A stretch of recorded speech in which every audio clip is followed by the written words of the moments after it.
equipamento. Né? A gente buscava, mandava fazer, me lembro que tinha um pessoal ali na Independência, que era, agora não vou me recordar do nome era um cara que fazia roupa de couro. A gente foi lá e pediu para desenvolver uma calça de couro, né, com umas proteções no joelho. Eu consegui um coturno de soldado para usar, porque não tinha bota especializada. Então, assim, era tudo difícil, a importação era proibida, a gente tinha que trazer por baixo do pano, era uma loucura, cara. Mesmo com todas as dificuldades iniciais, um aspecto nunca mudou durante a carreira de Moranguinho nas pistas: sua total dedicação à rotina de trabalho. O Moranguinho sempre foi muito profissional, apesar de ser uma criança, na época quando ele entrou a batalhar já patrocínios, com 14 anos de idade, ele foi muito visionário, porque ele já começou a se cercar de treinadores físicos, assessoria de mídia, assessoria.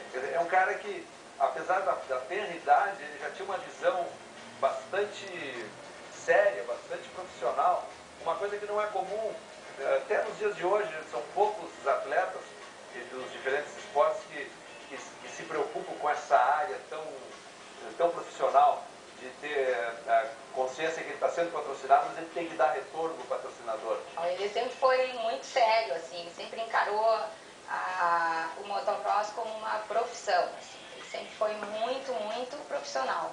Ele treinava, ele tinha preparador físico. Assim que ele começou a ter patrocínio e ganhar dinheiro, ele se tornou um profissional de mostrar resultado.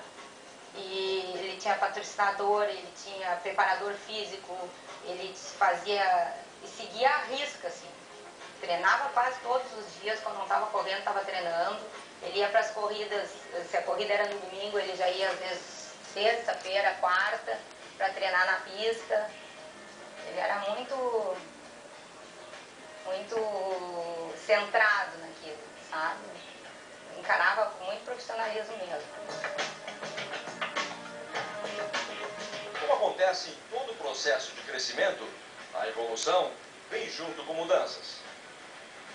Mas o Moranguinho cresceu muito em termos nacionais e internacionais. Tá? E ele chegou a ser campeão sul-americano junto comigo. Essa união que nós tínhamos entre o motoriano terminou no final de 1980, quando ele ganhou o sul-americano em Novo Hamburgo.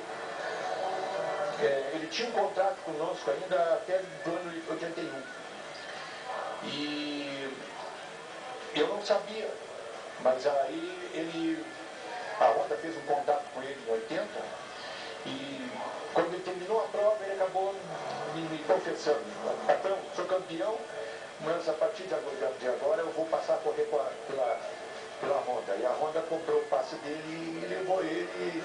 Essa fase eu não me lembro bem, porque eu acabei largando o motocross, que eu perder o Moranguinho, para mim foi a pior coisa dentro do esporte que eu fazia, que eu gostava muito, que era o motocross. Foi a pior coisa. Então eu não fiz questão mais de acompanhar o motocross.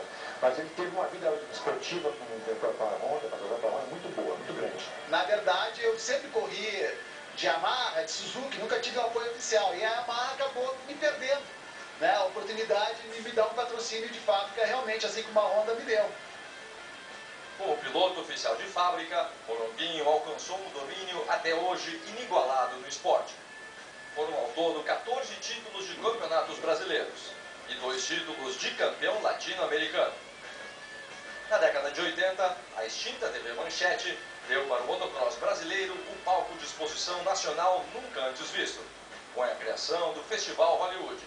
E foi então onde Moranguinho deixou definitivamente marcado seu nome na memória de todos os brasileiros, vencendo todas as etapas. O domínio foi tão grande que a rival Yamaha resolveu trazer reforços para tentar frear a superioridade de Moranguinho, que corria para a Honda. Recentemente, o Curva do S falou com ele em Florianópolis sobre aquela época. Chegou o Rodney Smith e o Kenny Calo. E eles vieram trazidos pela Yamaha, porque a Yamaha não tinha um piloto na época que conseguisse ganhar do Moronguinho, né? E na primeira etapa que chegaram os americanos, eu me lembro que o Rodney Smith chegou apavorando, com técnicas que a gente não tinha aqui, né? Os caras, eram de ponta, né? Eles estavam ranqueados entre os 10 melhores dos Estados Unidos. Tanto o Rodney quanto o Kenny Calo. Tanto é que o Rodney Smith, depois que ele passou 2, 3 anos correndo no Brasil, ele foi chamado para correr pela Suzuki, time da Itália, e foi vice-campeão mundial. Então, assim, eram pilotos de ponta mesmo. E nessa primeira etapa, eles não conseguiram manter o ritmo, a preparação do Moronguinho, não tinha tanta técnica quanto eles, né? Mas a preparação física, tudo, né? E eu consegui a motinho, que não estava no nível dos caras também. E eu consegui, no decorrer da corrida, ir buscando, e eu acabei vencendo o Rodney Smith nessa primeira etapa. E foi uma coisa assim, uma alegria muito grande para o pessoal da Honda, para todo mundo. E no decorrer do campeonato também, né? Várias etapas que eu consegui vencer deles assim, né? Chegava nas últimas 2 voltas, né? Apesar de eles terem mais técnica, serem realmente mais rápidos, né, do que nós, eu conseguia buscar eles no cansaço mesmo e ganhava dos caras. Então foi muito legal esse ano, foi em 1985 isso. Naquela época, na época da ditadura, aquele nosso herói Tupiniquim, lutando contra o Império Americano, representado pelo Rodney Smith e pelo Kenny Taylor. Mas junto com tanta dedicação ao esporte, o lado pessoal começava a cobrar um caro pedágio. Moronguinho fala sobre a sua esposa. Ela foi uma pessoa que sempre me aguentou, né, cara? Imagina tu ter um atleta dentro de casa, né, e com todas aquelas dificuldades que tinha de patrocínio, tudo, né, tive que parar de estudar. Foi uma pessoa, e ela também parou de estudar para poder me acompanhar. Então sempre foi uma pessoa que sempre me ajudou bastante, né? Se for pensar, tudo que ela passou junto comigo, né, aquela dificuldade de próximo ano, será que vai ter patrocínio? Teve sempre comigo no bom e no ruim.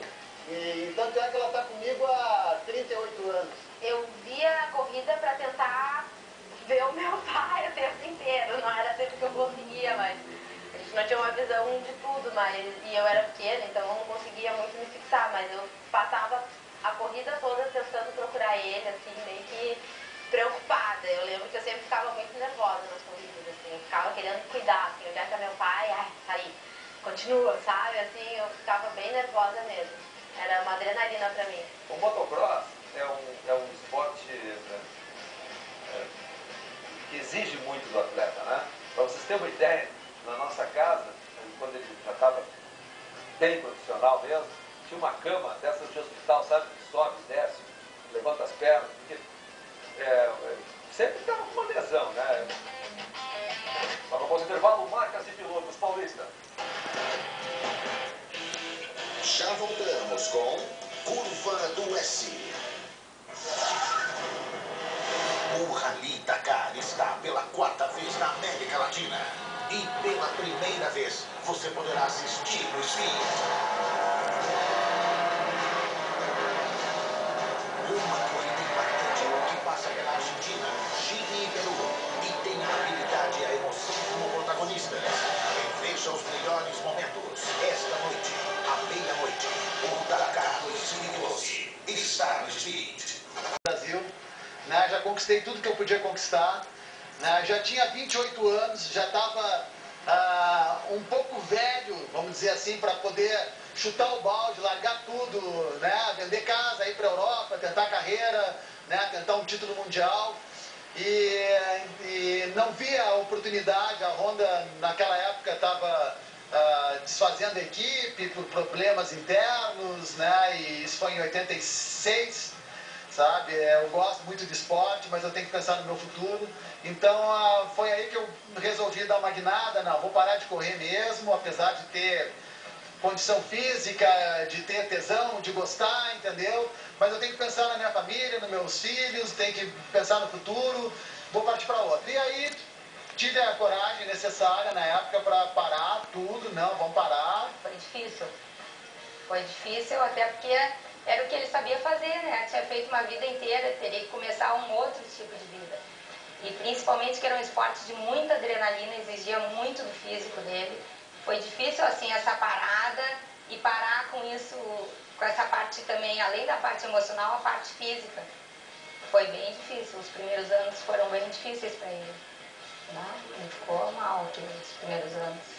O Moronguinho terminou sua carreira sem nós sabermos todo o seu potencial, sem nós sabermos qual seria o ápice do Moronguinho. Por quê? Como eu disse antes, ele venceu algumas corridas do Rodney Smith. E o Rodney Smith, posteriormente, chegou a ser campeão mundial de motocross. Ora, eu não vou dizer que o Moronguinho teria sido campeão mundial de motocross, mas se o Rodney Smith venceu o campeonato mundial e o Moronguinho venceu a corrida do Rodney Smith, fica claro que uma chance de ter uma boa participação ele teria. Sobre o assunto, o ex-campeão também tem suas dúvidas. Ganhei tudo que ocorreu, eu ganhei. Foi assim, campeonato latino-americano mesmo, eu ganhei todas as etapas. Né? Puseram gente para me derrubar na pista, porque não tinha como ganhar de mim, não conseguiu me derrubar, entendeu? Porque eu era muito mais rápido que o raciocínio dos caras que queriam me derrubar. Então foi um ano assim que eu estava preparado e que ao mesmo tempo foi um ano que me deu muita alegria, foi um ano também que me deu uma grande decepção. Né? Foi um ano que eu esperava, a partir daquilo ali de 81, ter a oportunidade de ir para fora, de ir para um campeonato mundial, né, participar da elite mesmo do motocross mundial. E não consegui esse apoio, sabe? O pessoal, ao mesmo tempo que eu trouxe muito retorno para a Honda naquele ano no Brasil, eu não sei por que motivos, né, econômicos, não consegui ir para fora, a Honda não conseguiu me levar, mas foi uma coisa assim que ficou faltando alguma coisa na minha carreira, porque eu acho que eu teria condições de ter trazido o nome do Brasil no topo, sabe? Pelo menos ter chego ali, eu estava num nível técnico na época que, tipo o Ricardo Boada, que era um corredor venezuelano, ele ganhou a etapa do Mundial. E eu andava em volta dele, entendeu? Então, assim, eu tinha condições naquela época de ter chegado ao topo do motocross mundial. Uma etapa no Japão, que foi, como tem hoje a Copa das Nações, eu corri com uma moto que a Honda me deu lá, uma moto normal, entendeu? Essas de série mesmo, e cheguei em 6º lugar. Junto com os melhores pilotos do mundo, da Europa, dos Estados Unidos, Johnny O'Mara, Jeff Ward. Então, assim, aquilo foi uma coisa que ficou, que de repente eu vou ter que voltar numa outra vida aí para poder completar esse ciclo aí. Hoje, Moronguinho se dedica às suas empresas e à sua família. Esposa, filha, filho e netas, todos morando em Garopaba. Depois de largar as competições de motocross, ele encontrou no surf sua válvula de escape. Ele continua surfando e surfa muito bem.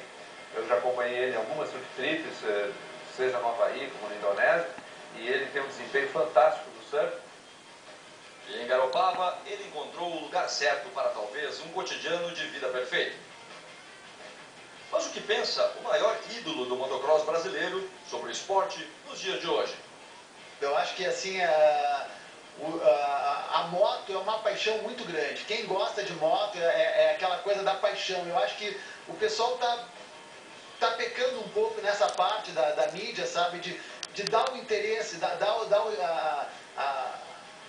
como se diz, dar a atenção devida, né, ao esporte. Porque eu acho que estão perdendo um filão muito grande aí, porque quem gosta de moto é apaixonado, com certeza teria uma audiência muito grande, né, quem tivesse esse feeling de buscar isso aí, né, dar a devida atenção como era dado até antigamente.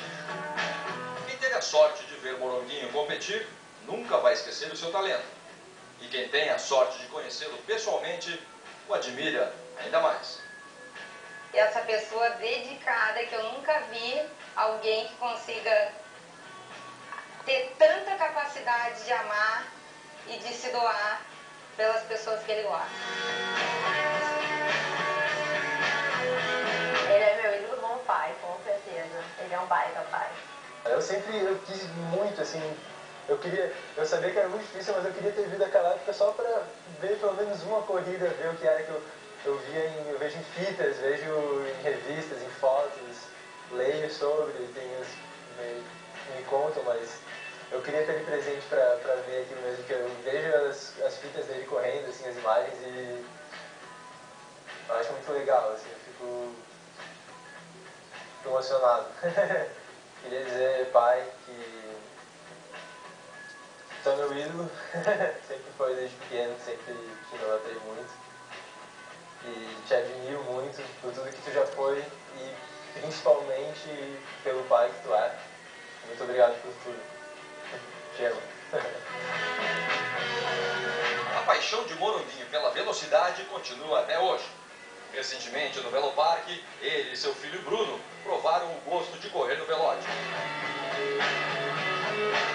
Esse é o Morondinho, hoje, 20 e poucos anos depois de ter parado de correr de moto, continua aí fazendo esporte. Eu acho que a pessoa que gosta de esporte sempre vai ter algum esporte para fazer. Se eu não puder... Puta que bosta, mano.